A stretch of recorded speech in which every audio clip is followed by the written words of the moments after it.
You are listening to the Place We Find Ourselves podcast. I'm Adam Young, and today we are tackling a very hard and very important topic when it comes to trauma and abuse. We are going to look at the role of complicity in abuse. And just so you know ahead of time, at times during this episode, I will be talking about incidents of sexual abuse. If that is not something that you can engage right now, it might be best to listen at another time. And another option is to begin to listen, and if the content becomes too dysregulating for you, too upsetting, you can turn it off and come back to the episode another time.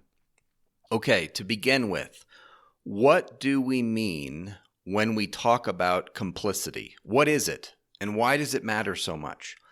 The dictionary definition of complicity is simply participation in a wrongful act. Participation in a wrongful act. When it comes to trauma and abuse, the essence of complicity is the sense that I volitionally participated in my own abuse. Complicity is the knowledge that I did something to participate in the abuse. It's this sense of, I didn't resist it 100%. A part of me received something during the abuse and joined in something during the abuse and participated in something horrific. And right around the bend from that sentence is this accusation: I wanted it. If I'm honest with myself, part of me wanted it. That's the accusation that accompanies the feeling of complicity. So complicity refers to the knowledge that you somehow participated in your own abuse. Now, let me get much more specific. When you think back on your abuse, you may feel complicit in one or all four of the following ways. So 4 possible ways that you may feel a sense of complicity. Number 1, I was complicit in that I desired the kindness and attention of the person who abused me. Number 2, I was complicit in that I had some measure of choice when I went into the abusive situation. I had some measure of choice and I chose to go. Very often, this involves the agonizing reality of getting something good in exchange for being abused. In other words, I was willing to pay the price of abuse in order to get something good from the relationship with my abuser. That's category number 2.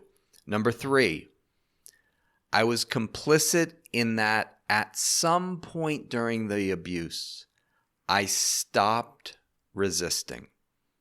I stopped saying no. I stopped fighting. And number 4, I was complicit in that my body responded with some measure of arousal during the abuse.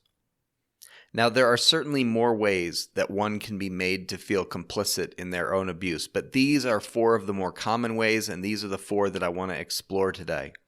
I want to give an example of each of the above 4 categories of how we are made to feel complicit in our abuse.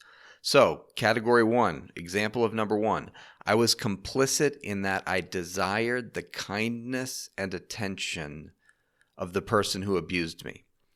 Abuse rarely happens in a vacuum. In other words, there is almost always an environment of developmental trauma that predates the sexual abuse itself.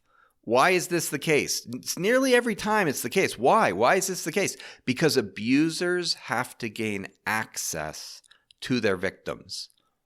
And the way they do this is by offering the child or adolescent something that he or she desperately needs and is not getting from their mother and father. Let me repeat that. Your abuser read that you were deeply needing something that you were not getting from your parents, and your abuser offered you that. The term for this is grooming. Your abuser groomed you to begin trusting them by offering you something of goodness and something of a goodness that you were lacking at home. Here's how Dan Allender puts it. He says the first stage of sexual abuse is the abuser's grooming through reading the needs and unique character of the victim.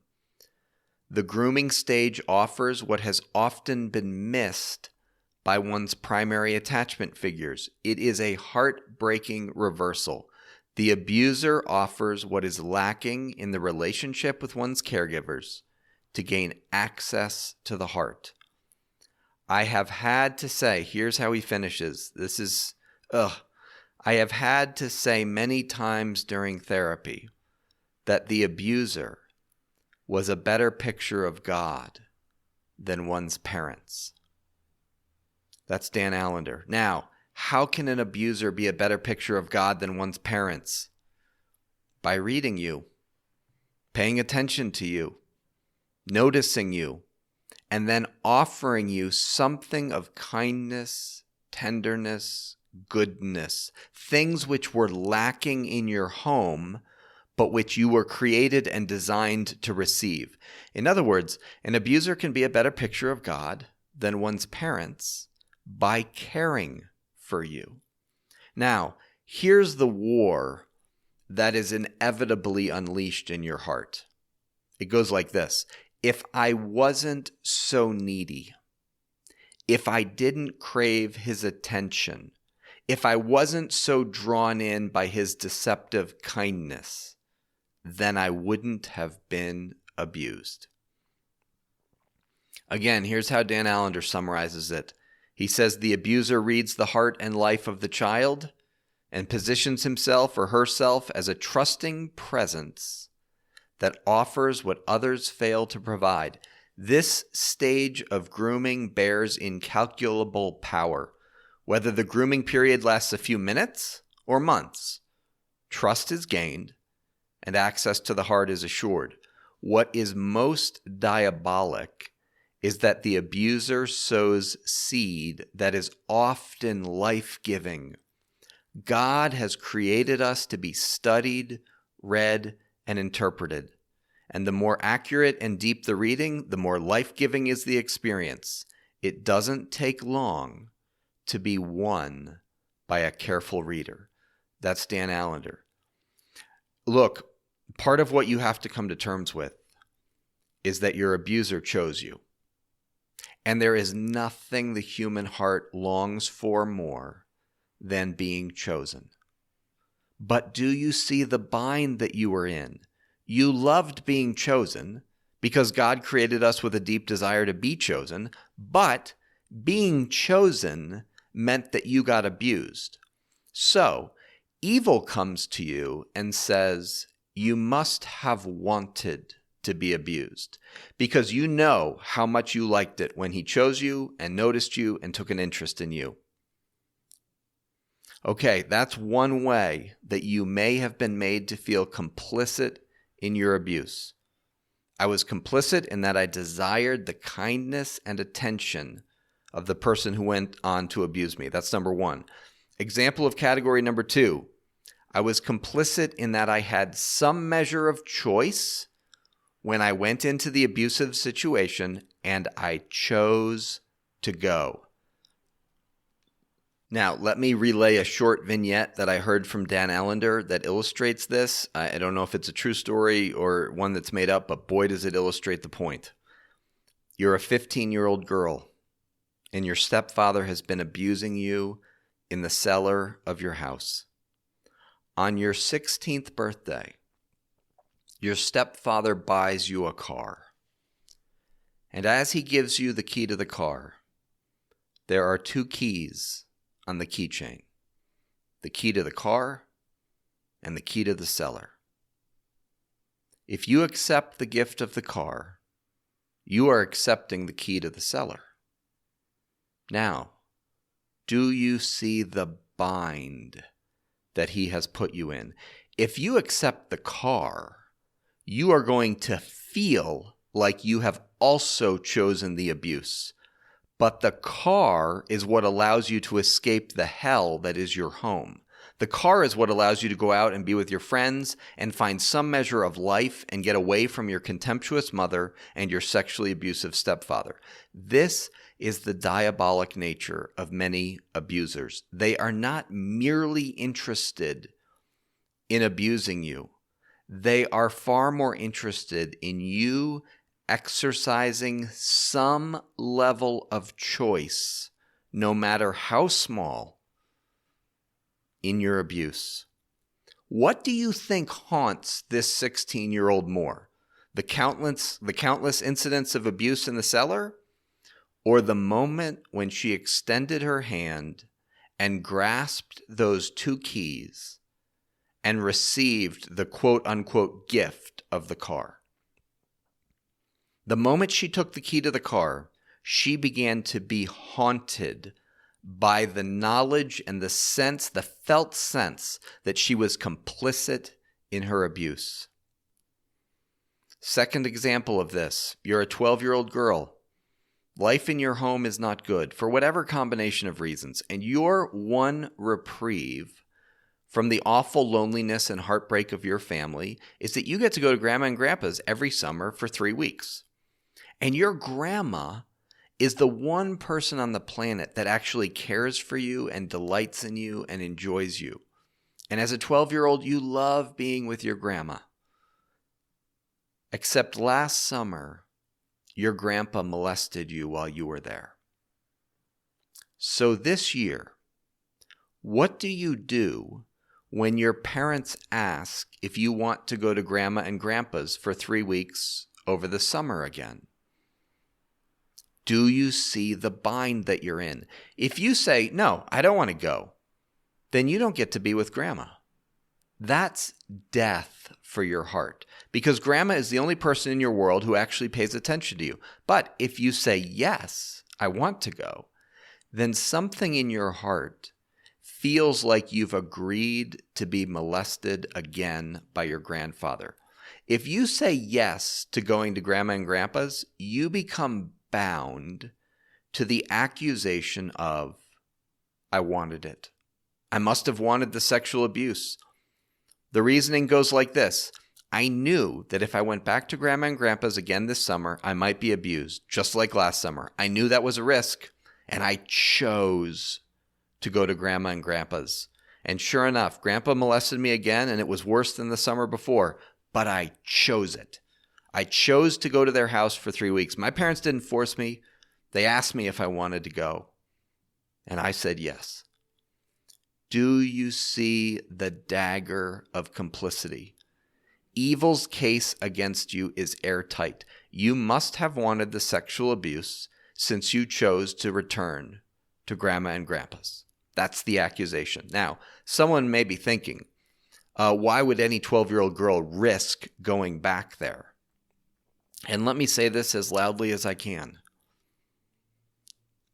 Every 12-year-old girl will risk going back there, because 12-year-olds need attunement and delight and care and attention from an adult. We can't live without that.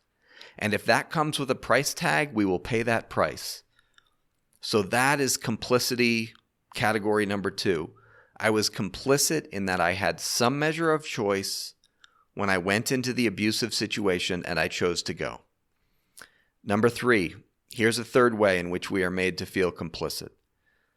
I was complicit in that at some point in the abuse, I stopped resisting. I stopped saying no. I stopped fighting. Example, you're at a party in college and you've been drinking, and a classmate of yours starts groping you and pulling you toward the back door, the back bedroom, and you resist. You try to pull away from him, but the music is loud and no one is paying attention, and he grabs your arm harder, he pulls you more firmly, and you're resisting, but soon you realize that resisting is not going to matter. He's bigger than you and stronger than you, and now he has dragged you from the main area of the house to the back of the house, and you're 3 feet from the back bedroom door. And at this point, you realize resisting is not going to work. And something in your body stops fighting, stops resisting, because you know it's pointless. And as you cross the threshold of the doorway into the back bedroom, you are walking with your own 2 feet. He is no longer dragging you. Now the kingdom of evil has got you, because you know that you walked those last 3 steps before being raped. You stopped resisting. You relaxed something of the fight in your body, and so you feel complicit. From that moment forward, you are haunted by the accusation that you stopped fighting, haunted by the accusation that you walked those last 3 steps on your own volition, and that therefore you must have wanted to be raped. I mean, do you see the evil power of complicity in sexual trauma? It's nauseating just sharing these examples, but they have to be talked about in some measure of detail in order to understand the dilemma and the complexity and the darkness of complicity. Final category for today. The last way that you may have been made to feel complicit is through the inevitable arousal that your body felt. The accusation is, I was complicit in the sexual abuse because my body responded with some measure of arousal during the abuse.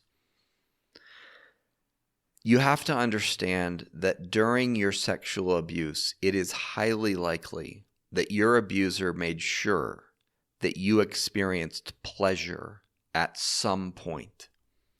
Now, that pleasure may have been the sweetness of a back rub that was genuinely soothing.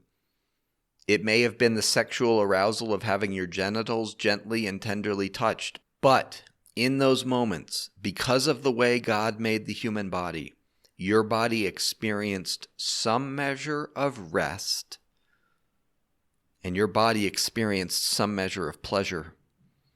I'm not saying that you weren't also feeling terror and disgust. Of course you were. But the terror and disgust doesn't haunt you. What haunts you is your awareness that you are also aroused, if only for a moment.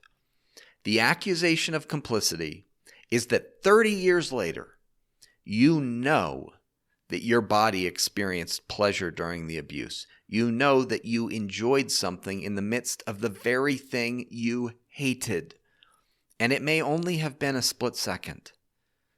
But any skilled abuser will make sure you enjoyed some moment of the abuse. They will make sure you felt some measure of pleasure. And it's important to understand the neurobiology here. When the body of a 7-year-old boy or a 13-year-old girl is touched in a tender, kind way, the brain releases 2 chemicals. The first is oxytocin, which is the bonding chemical. Oxytocin is what makes you feel warm, comforted when you receive a kind hug from your partner, for example. Oxytocin makes us feel connected to the other person. Oxytocin makes us feel some measure of rest in the presence of the person who is touching our shoulder. So, if your abuser touched you in a kind and nonviolent way, at any point, even for a few moments, your body released oxytocin and you felt something good, even as you were feeling something terrible. The second chemical that's released when we are touched in a tender way is dopamine, which makes us experience the feeling of pleasure. So again, if your abuser touched you in a nonviolent way, even for just a second, your body was bathed in oxytocin, and your body was bathed in dopamine. In other words, you felt something of bonding and rest, and you felt something of pleasure. Now, what do you think happens in the heart of a girl when she is being abused by her stepfather, and her body experiences some measure of pleasure, some measure of sweet bonding and connection. 3 words. You liked it. You wanted it.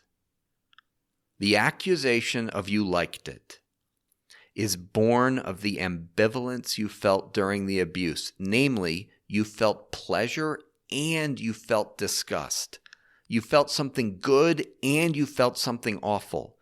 All sexual abuse introduces the agony of ambivalence into the heart of the victim. Ambivalence, what is it? It's feeling 2 contradictory emotions at the same time. For example, you felt pleasure and you felt pain, both at the same time. That's ambivalence. You had good feelings inside, arousal, and you had terror inside, both at the same time. That's what ambivalence is. Good abusers will make sure to sow ambivalence into your heart by pairing kindness and pleasure with terror and disgust. Now, why do abusers want you to feel complicit in the abuse?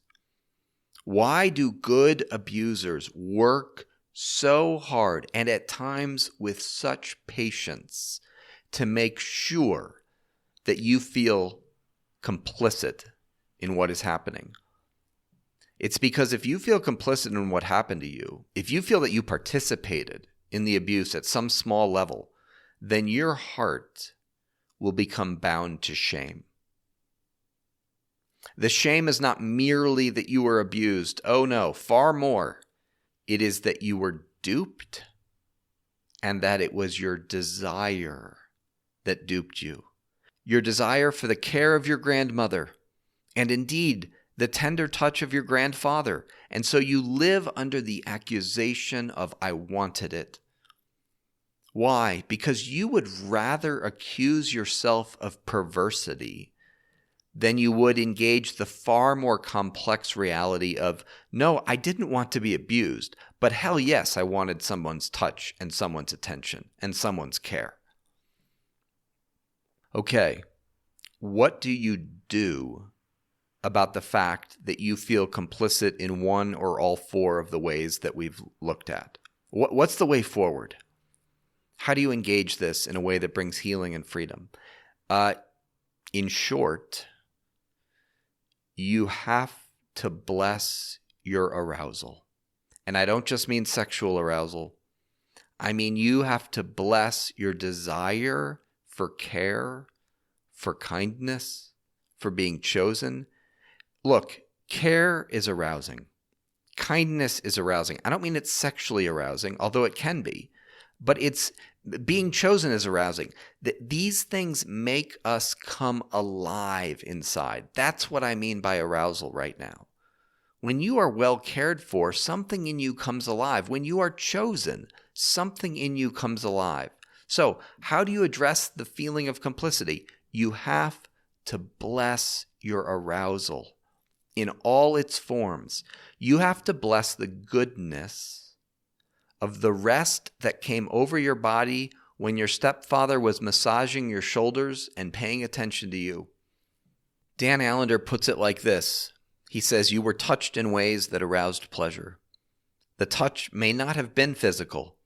You were pursued, and your heart was meant to be pursued. You were wanted, and your heart was meant to be wanted. Then, as the abuser pursued you, and this part needs to be listened to carefully, there was something aroused in you that was lovely.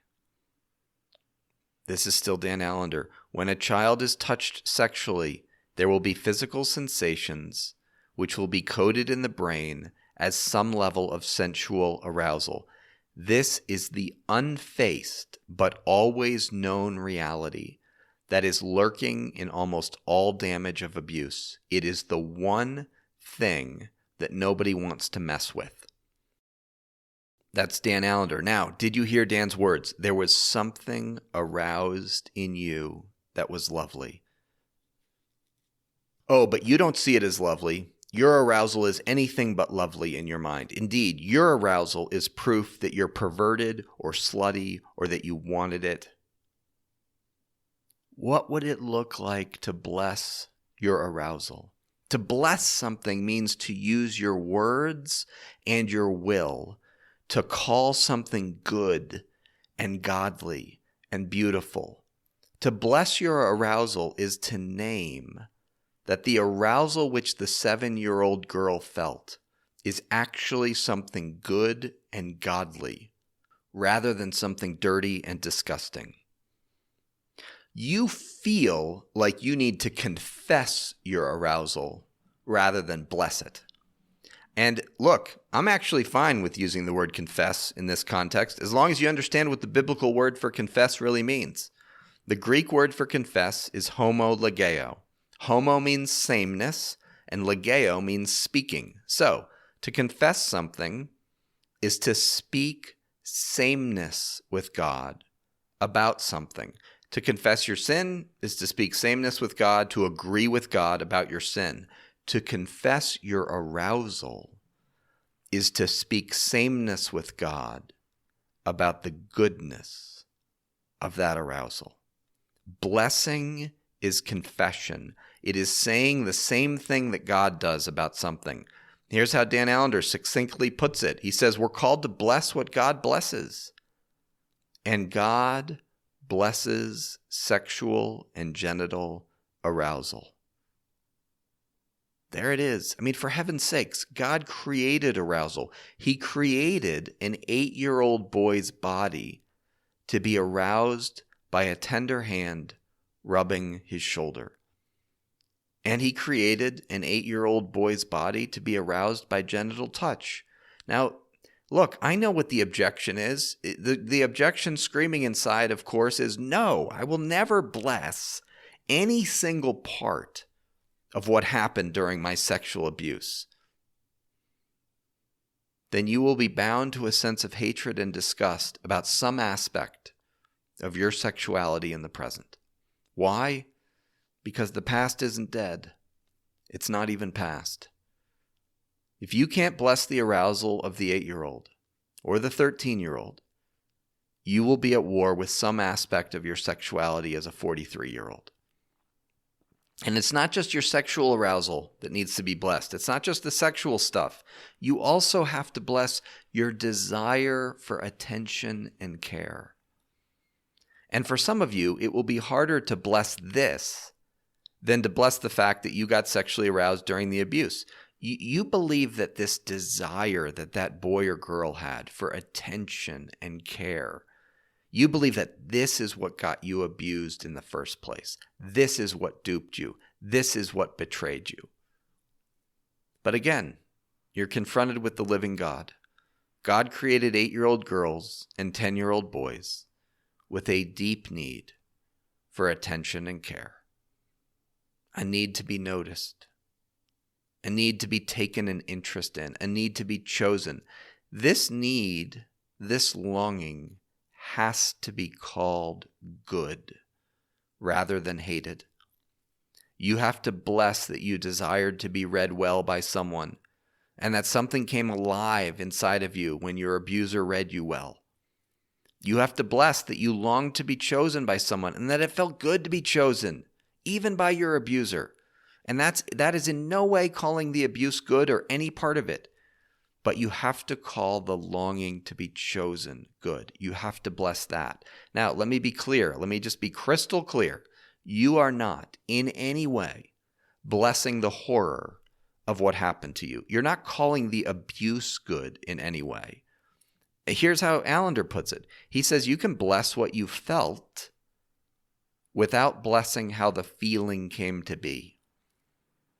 You can bless what you felt without blessing how the feeling came to be. You can bless that you were aroused without blessing the circumstances that elicited that arousal.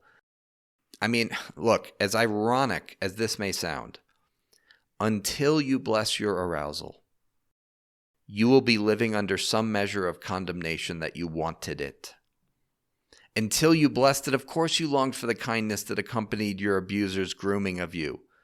Until you bless that longing for his kindness, you will be living under some measure of condemnation for returning to your grandfather's house that summer.